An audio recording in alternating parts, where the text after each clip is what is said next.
जी हाँ, खंडवा शहर की एकमात्र पेंट की दुकान जो है भारत सरकार द्वारा ISO प्रमाणित, जहां आप पाएंगे एशियन पेंट्स और ड्यूलेक्स पेंट्स की सारी रेंज और भारतीय रेलवे में लगने वाला एपॉक्सी पेंट्स। साथ ही हमारे यहाँ वाटरप्रूफिंग केमिकल की सारी रेंज उपलब्ध है और मकान में लगने वाले दीमक का काम भी किया जाता है। अधिक जानकारी के लिए संपर्क करें राजा पेंट्स, बॉम्बे बाजार, खंडवा। ठीक सर, एक सीरियल किलर का मामला है, पूरा मामला क्या है, पुलिस कैसे पहुंची आरोपी तक? देखिए, 20 जून 2025 को मोरटक्का से एक के पास एक व्यक्ति गायब हुआ था।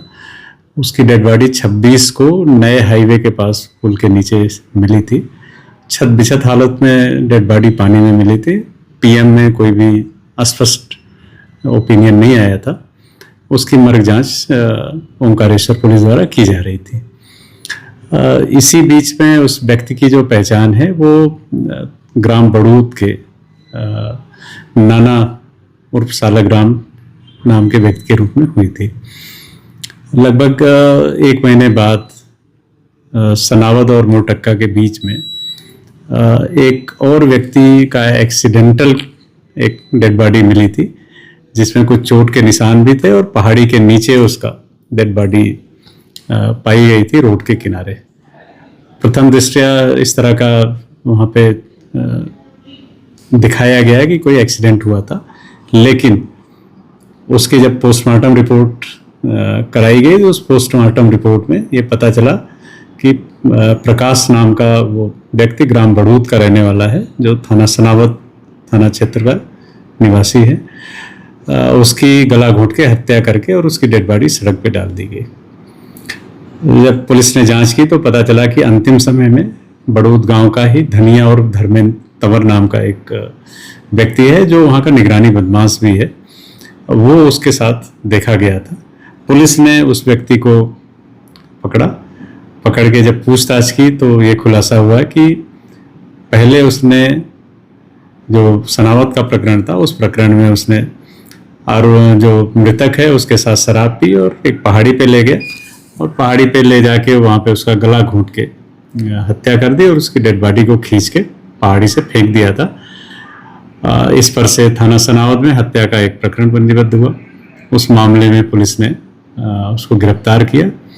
गिरफ्तारी के बाद जब उसका पुलिस रिमांड में पूछताछ की गई तो ये बात का खुलासा हुआ कि 1 माह पूर्व उसने अपने गांव के ही नाना और सालाग्राम नाम के युवक को भी हत्या कर दी थी। पूछताछ में पता चला कि वो अपने गांव से लेके चला था, शराब की दुकान से उसने शराब की बाटलें ली।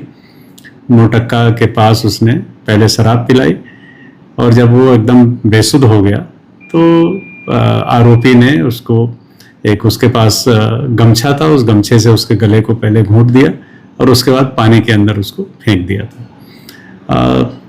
अभी जब पूछताछ की गई आरोपी से तो दोनों प्रकरणों में पता चला कि 2-3 वर्ष पूर्व प्रकाश के भाई की हत्या हुई थी। उसमें उनको शक था कि धर्मेंद्र ने उसमें कुछ घटना कारित करी है, उस बात को लेके दोनों की रंजिश थी।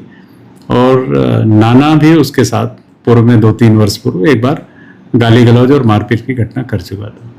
इसी को ध्यान में रखते हुए पहले इसने दोनों से दोस्ती की और दोस्ती करके उनको शराब पिलाया और जब वो शराब पी के बेसुध हुए तो सोची समझी चाल के तहत उसने दोनों घटनाओं को अंजाम दिया।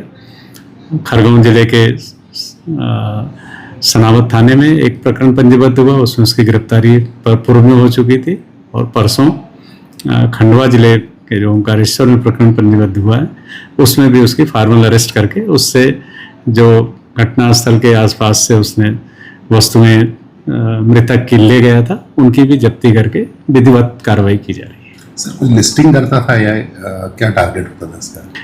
तो जैसा मैंने आपको बताया कि पूर्व में दोनों जो मृतक थे उनका कभी न कभी इससे 2-3 वर्ष पूर्व विवाद हुआ था और उस विवाद को उसने अपने मन में घर करके रखा था और उसी कारण वो पहले उससे सोची समझी चाल के तहत इसने दोस्ती की और दोस्ती करने के बाद उनको शराब पीते थे तो उसने सुनसान जगह पे शराब पिलाई और वहाँ मौका देख के फिर इनकी हत्या कर दी।